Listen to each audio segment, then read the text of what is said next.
सभी साथियों को जय भीम। आपका अभय न्यूज चैनल में अभिनंदन है। साथियों, बहुजनों की बहुजन यात्रा में आज मैं आपको दक्षिण भारत ले चलता हूं और आपकी मुलाकात कराता हूं दक्षिण भारत के महान संत कवि तिरुवल्लुवर। हाँ, इतने बड़े महान कवि, पूरी दक्षिण भारत की द्रविड़ संस्कृति के प्रणेता, और उत्तर भारत में लोग जानते ही नहीं। क्या आप कन्याकुमारी गए हैं? नहीं गए? मैं गया हूं। आप भी जाइए बच्चों समेत। घूमने जब जाते हैं तो वहां पर समुद्र के अंदर दो बड़ी बड़ी, इतनी बड़ी मूर्तियां लगी हैं, शायद आप कल्पना नहीं कर सकते। हाँ, बहुत ऊंची, 160 फीट ऊंची, शायद 160 फीट और इवन ज्यादा, बहुत ऊंची। 160 मीटर, 160 फीट नहीं, 160 मीटर, बहुत ऊंची मूर्ति। समुद्र के अंदर हम जाते हैं, समुद्र के अंदर उससे जाना पड़ता है। पानी के छोटे छोटे जहाज चलते हैं, उनसे बैठ करके, कन्याकुमारी से बैठ करके समुद्र की लहरों में हिलोरों लेते हुए जब जाते हैं, तब वहां पहुंचते हैं तिरुवल्लुवर की मूर्ति पर। साथियों, मैं अभिनंदन करता हूं ऐसे महान गुरु। आइए उनसे मैं परिचय कराता हूं आपका। ईसा से मतलब जीसस क्राइस्ट के जन्म से 300 वर्ष पूर्व, हाँ, तमिलनाडु के संत प्रवर तिरुवल्लुवर को दक्षिण संत परंपरा का आदि पुरुष माना जाता है। साथियों, तिरुवल्लुवर मदुराई के राजा उग्रवेल वल्दियार के समकालीन थे। उनके पिता का नाम भगवान और माता का नाम आदि था। मलयापुर के एक बलुआ जाति के जुलाहे ने, हाँ, जुलाहे ने उनका लालन पालन किया। तिरुवल्लुवर का साहित्य, उनका इतना ज्ञान भरा साहित्य, पांडित्य भरा जिसको कहते हैं, full of spirits and knowledge, deep knowledge, और दक्षिण भारत की द्रविड़ संस्कृति को पिरोए हुए उन्होंने जो पूरा का पूरा इतिहास काव्य में लिखा है, वे जीव करुणा से प्रेरित होकर के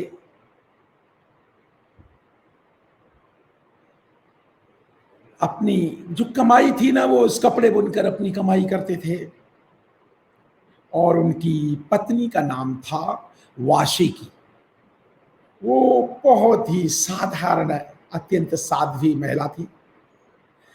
और उन्होंने अपने कवि पति का पूरा जीवन भर सहयोग दिया और महान ग्रंथ त्रिकुराल लिखा। त्रिकुराल, हाँ साथियों, महान तमिल ग्रंथ त्रिकुराल जैसे उत्तर भारत के। और इस त्रिकुराल को जानते हैं आप? तमिल वेद भी कहा जाता है, सत्यवाणी भी कहा जाता है, उत्तर वेद भी कहा जाता है। पूरा ज्ञान समाया है उसमें।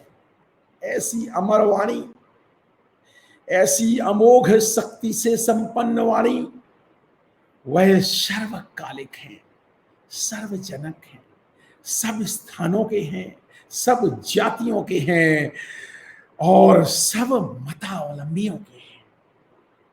वृद्धों के, स्त्रियों के, पुरुषों के, बच्चों के, महिलाओं के, सभी मनुष्यों के हैं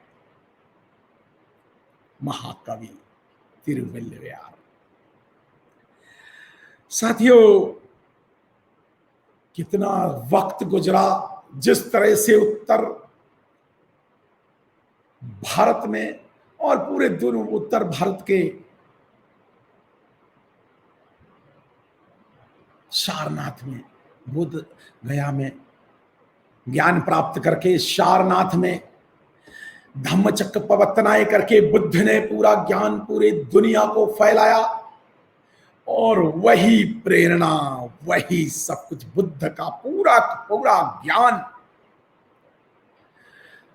दक्षिण भारत की तमिल भाषा में ईसा सौ से 300 ईसा पूर्व, यानी कि बुद्ध के काल से 200 ईसा पूर्व बाद तो सब समझ दिया।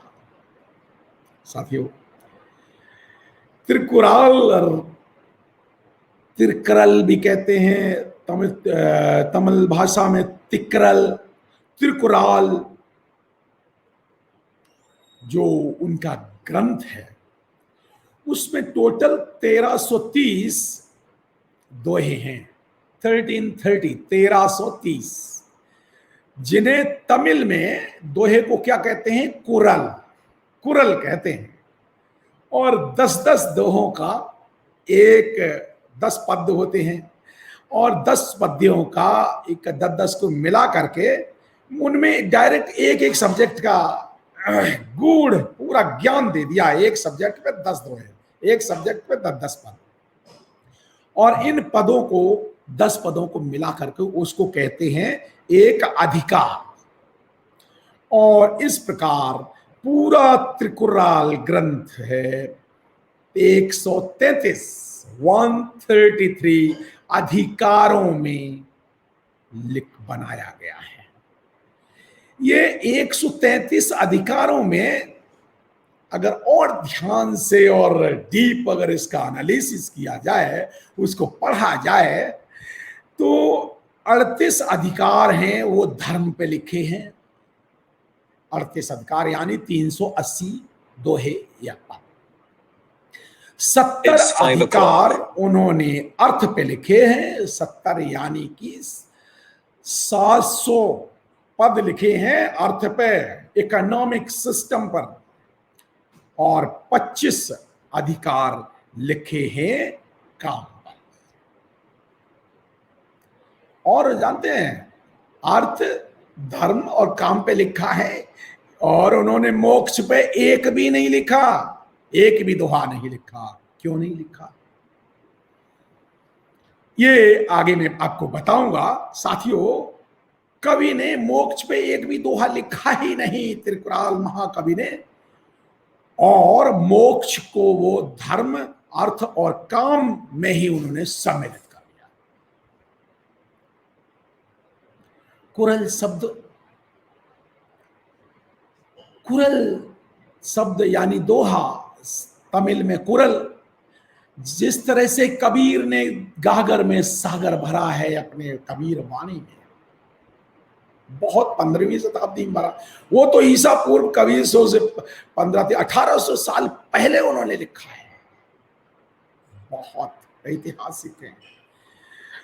उन्होंने स्त्री पुरुषों आदर्श गृहस्थी चलाने के उपाय बताए उन्होंने उन्हीं दोहों में। उन्होंने राजा, मंत्री, सेनापति, अधिकारी, पुरुषों के अधिकार और पुरुषों के कर्तव्यों के बारे में, मानव जीवन को में आने वाली प्रतिदिन डेली आने वाली समस्याओं के हल बताए हैं उन दोहों में। कोई वो नहीं लिखा, पूजा पाठ का मामला नहीं लिखा है। उन्होंने त्रिकुराल में दीन, किसान, महानायक, राजा और राज्य के अधिकारियों के बारे में सबको मार्ग दिखाने के लिए उन्होंने वो उनके जो कुरल हैं त्रिकुराल ग्रंथ में तिरुवल्लुवर महाकवि के, वो दीपक है, प्रकाश का मार्ग है, महान ज्ञान का स्रोत है। साथियों, तिरुकुराल ग्रंथ को एक नीति कोश भी कहा जाता है। नीति कोश, पॉलिसी, पॉलिसी का ग्रंथ, पॉलिसी का ग्रंथ कहा जाता है दक्षिण भारत का एक नीति कोश। और इसमें मनुष्य के आचरण पर ग्रंथ लिखे, पद लिखे, साधु सन्यासियों, व्यापारी, किसानों और सबको, और अगर पूरे दुनिया भर में इसको पढ़ा जाता है, पूरे दुनिया भर में, जर्मनी में, फ्रांस में, इंग्लिश में, फ्रेंच में, लैटिन में, जर्मन भाषा में, सारी भाषाओं में तिरुकुराल ग्रंथ का अनुवाद हो सका है। इतना महान ग्रंथ है। आईएएस के जब क्वेश्चन पेपर में ऑब्जेक्टिव टाइप लोगों को जब दक्षिण भारत की संस्कृति में प्रश्न पूछने को नहीं मिलता, किसी भी कंपटीशन में पूछते हैं अब ये उन्होंने तिरुवल्लुवर की लेख की किताब का नाम क्या है, तिरुकुराल आता है। तमिल वेद को किसके कहते हैं, तिरुकुराल। सत्यवाणी किसे कहते हैं, तिरुकुराल। उत्तर वेद किसे कहते हैं, तिरुकुराल।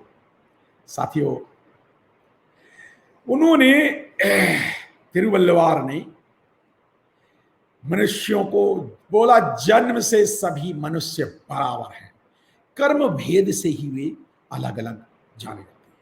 मनुष्यों के विकास पर उन्होंने लिखा कि कहते हैं कर्म भेद से ही मनुष्य अलग अलग जाने जाते हैं। मनुष्य वातावरण की विशेषता, कहते हैं मनुष्य वातावरण की विशेषता उसी प्रकार से ग्रहण करते हैं जिस प्रकार से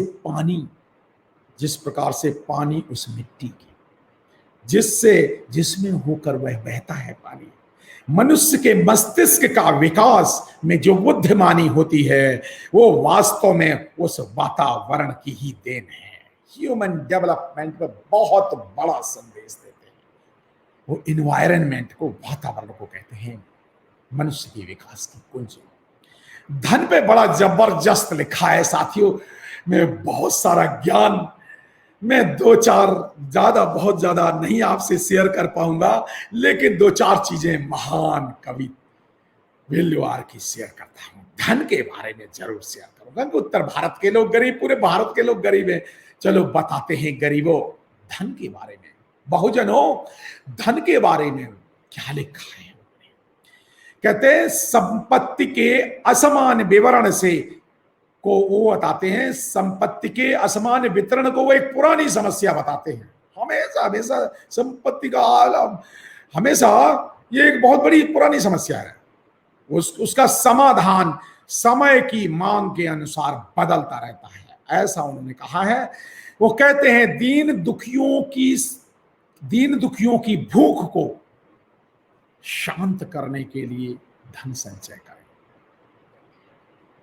क्या कहते हैं कि निर्धनों की भूख शांत करने के लिए धनी व्यक्तियों को धन इकट्ठा करना चाहिए। किसकी? निर्धनों की।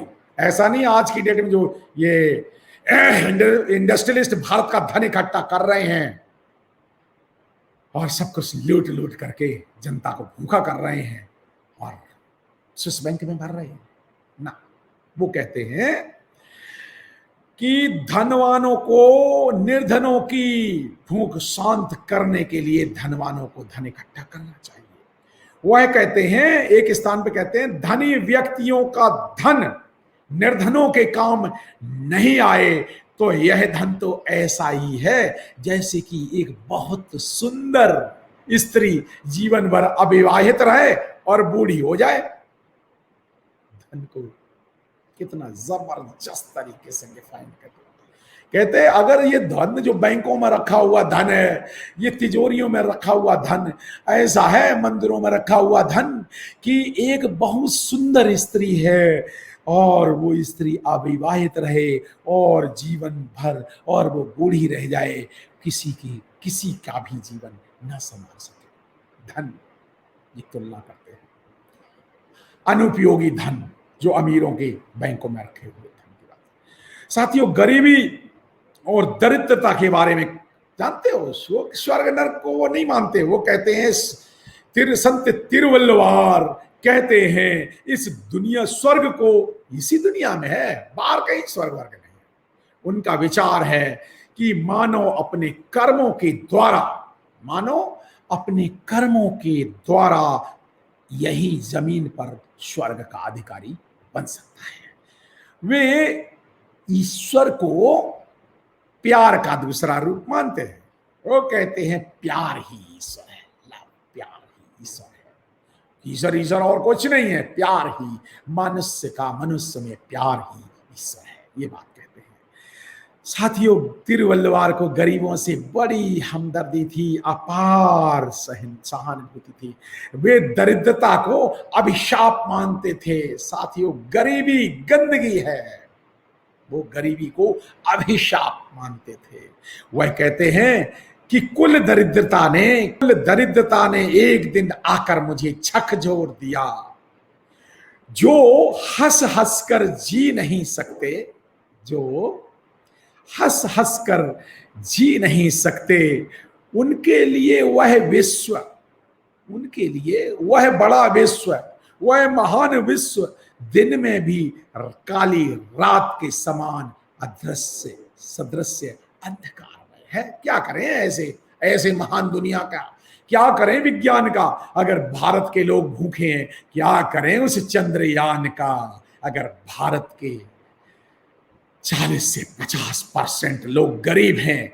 लानत भेजो ऐसे चंद्रयान को। लेकिन क्या करें, भारत के राजसत्ता के लोग गुरु महान संत तिरुवल्लुवार की बात ही नहीं मानते। तिरुवल्लुवार में सभी गुण, अतिथि सत्कार, मित्रता, कृतज्ञता, करुणाशील बातचीत में बहुत ही संयम और मृदुता कूट के भरी हुई थी। वे किसी से ईर्ष्या नहीं करते थे, मुक्त हंसी के साथ जीवन जीते थे और गरीबों के प्रति अति आदर का भाव, दया का भाव रखते थे।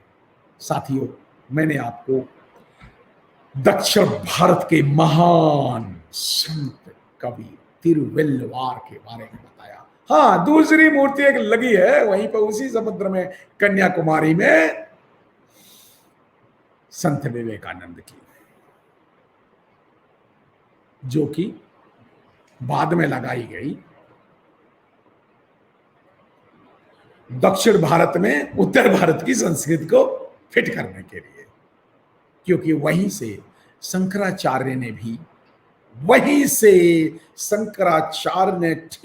से एग्जैक्टली उसी स्थान से 1 मीटर भी दूर नहीं है, वहीं शंकराचार्य का भी मंदिर है। वहीं से शंकराचार्य ने दक्षिण भारत में भी उत्तर भारत की ब्राह्मणवादी संस्कृति को ले गए थे। साथियों, आपने मेरी बात ध्यान से सुनी। हम महान कवि तिरुवल्लुवार को अभिनंदन करते हैं और उत्तर भारतीयों से, उत्तर भारत के और पूरे भारत से, उत्तर भारत के, पूरे भारत के महान 135 करोड़ लोगों से उनका परिचय कराते हैं। आपको अगर अच्छा लगा हो तो आप इसको 10-20 लोगों में जरूर शेयर करें। आपका बहुत बहुत शुक्रिया। जय भीम, जय भारत। अभय न्यूज चैनल का शुक्रिया।